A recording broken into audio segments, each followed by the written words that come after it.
अस्सलाम वालेकुम नाज़रीन, मैं हूं असद अली तूर अपने प्रोग्राम असद तूर अनसेंसर्ड में। आज हम रावलपिंडी की एयरड यूनिवर्सिटी के बाहर मौजूद हैं और यहाँ पर जो लापता बलोच तालिब इल्म हैं फ़िरोज़ बलोच, उनके बाजियाबी के लिए उनके साथी तलबा ने धरना दे रखा है। इस धरने में फ़िरोज़ बलोच के वालिद भी आए हुए हैं बलूचिस्तान से, वो भी मौजूद हैं, जबकि बलोच तलबा और बलोच लापता अफराद और दीगर सहाफ़ियों और बलोच कौम के जो हकूक़ के तहफ़्फ़ुज़ के लिए जो आवाज़ उठाती रहती हैं, इनके मुकदमात लड़ती रहती हैं, ईमान मज़ारी एडवोकेट, वो भी मौजूद हैं।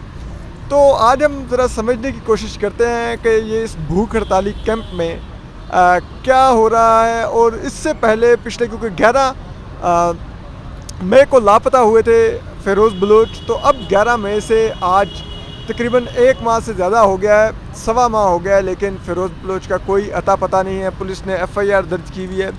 तो हम जबकि इससे पहले हम ये भी आपको बताते चलें कि रावलपिंडी जो बेंच था लाहौर हाई कोर्ट का, वहाँ पर भी पिटीशन दायर की थी उनकी बाजियाबी के लिए।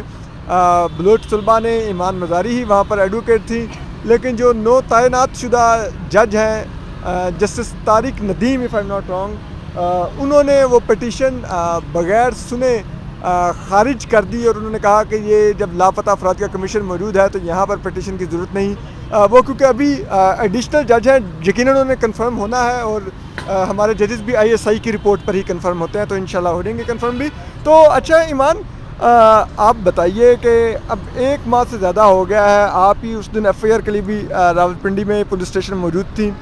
क्या अब तक पेशरफ्त हुई है इस केस में? पुलिस ने तहकीकात में कोई आपको अपडेट है कि क्या पिछले सवा माह में कोई तफ्तीश में कोई पेशरफ्त की है? असद पेशरफ्त तो बहुत दूर की बात है, तहकीकात शुरू भी नहीं की गई। झूठे बयानात उनकी तरफ से आते जाते हैं और जो पुलिस की नीयत अगर हमने देखनी है वो उस दिन नज़र आ जाती है जब FIR दर्ज करने गए थे और ये बच्चे 6 घंटे 8 घंटे थाने में बैठे रहे, FIR नहीं दर्ज करे थे।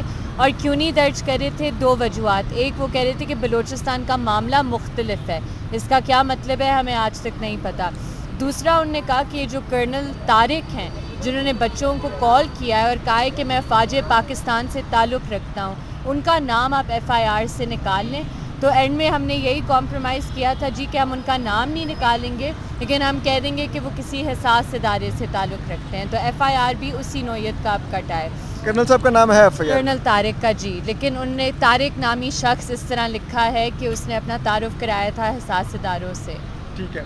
तो अभी तक असद कोई भी इंफॉर्मेशन नहीं दी जा रही और उल्टा पुलिस फैमिली मेम्बर्स को कह रही है जी कि वो अफ़गानिस्तान चला गया है, वो इधर चला गया है। आपके पास अगर कोई सबूत है तो आप दें ना फिर, क्योंकि वेरिफिकेशन के मीन्स तो स्टेट के पास है, हमारे पास तो नहीं है। अच्छा, वो जो आप बता रही हैं ISI के कर्नल तारिक साहब हैं, जो पुलिस के पास पहुंच के तारिक नामी शख्स हो जाते हैं, तो उनको कोई पुलिस ने अभी तक तलब किया, उनका कोई बयान रिकॉर्ड किया, कोई उनसे रब्ता किया पुलिस ने? जी, पुलिस को तो आई थिंक काफ़ी वाज़ेह इंस्ट्रक्शंस हैं कि जब कोई फ़ौज से ताल्लुक़ रखता है और उसने कोई जुर्म भी किया होता है तो उसे वो गिरफ़्तार नहीं कर सकते और बुला के पूछ भी नहीं सकते? नहीं, किस तरह बुला कर पूछेंगे, सब खौफ में रह रहे हैं। अच्छा, और अभी तक आपने हाई कोर्ट में भी पिटीशन की थी, लाहौर हाई कोर्ट के रावलपिंडी रजिस्ट्री में, वो तो खारिज हो गई, लेकिन अब इस्लामाबाद हाई कोर्ट में भी आपने पिटीशन की है। कब इसकी समाअत फ़िक्स हो रही है? क्या उसमें आपको उम्मीद है? जी, अभी उसमें पहली हियरिंग हुई थी जहां जस्टिस बाबर सत्तार के कोर्ट में लगा हुआ था, तो उन्होंने यही बात की थी कि मुनासिब है कि वो चीफ साहब की कोर्ट में केस जाए, क्योंकि ऑलरेडी उधर बलोच तलबा के मुख्तलिफ केसेस सुने जा रहे हैं।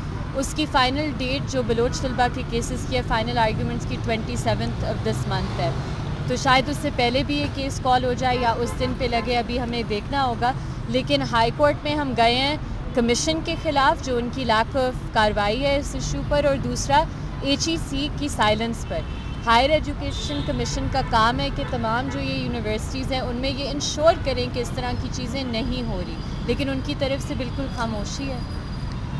ठीक है, हम आपको समझ आ रही होगी कि हाई कोर्ट में, क्योंकि already chief justice Islamabad high court मोअज़्ज़ज़ जस्टिस अतर मिनल्ला की अदालत में बलोच तलबा का इशू टेकअप हुआ हुआ है, वहाँ पर उसकी समाअत हो रही है, तो गालिब इम्कान है अब फ़िरोज़ बलोच की भी जो बाजियाबी की पिटीशन है वो उसी जो ऑलरेडी जो ज़ेर समाअत दरख्वास्त है उसके साथ क्लब कर दी जाएगी और दोनों को इकट्ठा सुना जाएगा।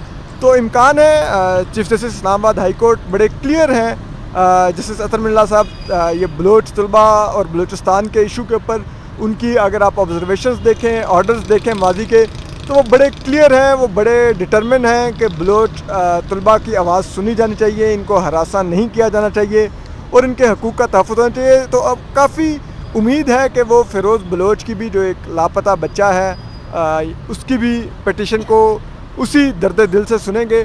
तो हमारे साथ फ़िरोज़ के वालिद भी हैं, हम उनसे भी पूछते हैं कि वो क्या आप यहाँ पर आए हुए हैं, कितनी उम्मीद है आपको? ये आज उनके साथी तलबा ने भूख हड़ताली कैंप भी लगाया हुआ है, आप किस उम्मीद के साथ आए हैं अपने बेटे के लिए? हम यहाँ आए यही उम्मीद से कि मेरा बच्चा अगर किसी के पास आए तो इसको बाज़ियाब कराएं, ताकि मेरे बच्चा अगर किसी जुर्म में मुलवस है तो कोई कानूनी अदालत में पेश करें। ताकि मैं यहाँ आया हूँ, अभी तक मुझे 3 दिन होकर तकरीबन 4-5 दिन होकर अभी तक मुझे कोई इन्फॉर्मेशन नहीं मिल रहे हैं। मैं हाई कोर्ट, पुलिस और चीफ मिनिस्टर, सारे पाकिस्तान के अदारों को रिक्वेस्ट करता हूँ कि मेरे बच्चे अगर कोई जुर्म में मुलवस है तो कानूनी शिकंजे में पेश करो। बस हम यही उम्मीद रखता हूँ। फ़िरोज़ कैसा बच्चा था? घर में बड़ा था, छोटा था, बहन भाइयों में कैसी तबीयत का मालिक था? आपके साथ कैसा उसका था? फ़िरोज़ छोटा बच्चा था, स्कूल में था, स्कूल के बाद में कॉलेज में था, कॉलेज के बाद में वो 17 साल पूरा हो गया। हम यहाँ 2021 को हेरिटेज यूनिवर्सिटी रावलपिंडी के लिए मैंने भेजा। उसका रवैया उसका बिल्कुल सही था, ये तो बिल्कुल सही बंदा था, छोटा था। उसकी वालदा की सेहत अभी कैसी है? जो बताया जा रहा है उनकी वालदा को हॉस्पिटल में है, उनकी सेहत भी काफ़ी ख़राब है, ड्रिप लगी हुई, लास्ट टाइम उनकी वीडियो भी आई थी जो उन्होंने बेटे के लिए रिकॉर्ड करवाई थी। वही दिन इसका वही हाल आ गया। इसके बाद वो तो बेहोश हो गया, कभी अस्पताल में कभी घर में है। अभी 36 दिन गुजरने के बाद उसका हालात रोज़ बरोज़ ख़राब हो रहे हैं। अभी तक इसका कोई पता नहीं है कि है कहाँ। और आपको उम्मीद है कि इस्लामाबाद हाई कोर्ट में जो पिटीशन गई है वो फ़िरोज़ की बाजियाबी मुमकिन होगी? मैं बिल्कुल हाई कोर्ट इस्लामाबाद से उम्मीद करता हूँ कि वो मेरे बच्चा को बाहिफाजत बाजियाब करेगा। जब आपने फ़िरोज़ को इस्लामाबाद में पढ़ने के लिए भेजा तो आपको कोई ख़दशा था कि फ़िरोज़ को कोई सिक्योरिटी का इशू हो सकता है, कोई खुदा न खास्ता उसके साथ कोई वाक़या पेश आ सकता है, या आप बड़े सुकून से भेजा था और आप बड़ी तसल्ली थी कि यहाँ पर वो महफूज होगा, आराम से अपनी तालीम हासिल करेगा?